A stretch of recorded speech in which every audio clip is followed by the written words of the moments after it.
In today's video, I'm going to teach you how to create a master content calendar in Asana. All of your campaigns in one place, 5 minutes. First, log into Asana and open your workspace. We're starting with a clean slate so you can see exactly how to structure things.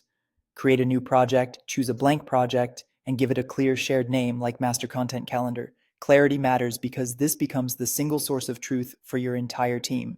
Once the project opens, switch to the calendar view and set it as the default. This gives you a month-by-month grid where every task becomes a published date. It's perfect for spotting gaps, avoiding overlaps, and making sure you're balancing channels across the month. If your team spans time zones, double-check your project's time settings so dates and times line up for everyone.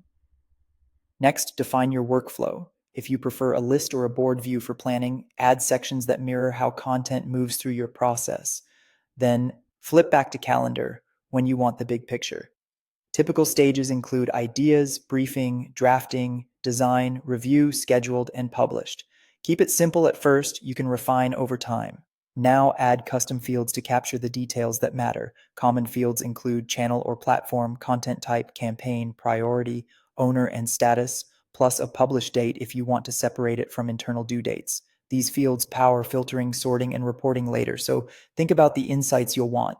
Create task templates for your recurring content types. For example, a blog post template with subtasks for outline, draft, edit, SEO, and upload, or a social post template with copy, creative, approvals, and scheduling. Add due date offsets, assignees, and any checklist items you always need so every new task starts 80% complete.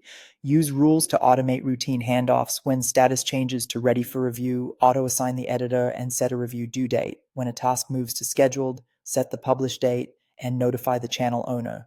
Small automations remove busy work and reduce misses. Integrate your tools so everything lives in one place. Connect cloud storage to attach briefs and final assets directly to tasks. If you schedule social content, link your scheduler so the calendar reflects what's going live. Keep versioned files in the task to avoid hunting later. Finally, use dashboards and portfolios to monitor performance. Build charts that show volume by channel, upcoming publishes by week, and any overdue items. Add this project to a portfolio for a cross-campaign view and share it with stakeholders for instant visibility. That's your master content calendar in Asana, organized, automated, and ready to scale.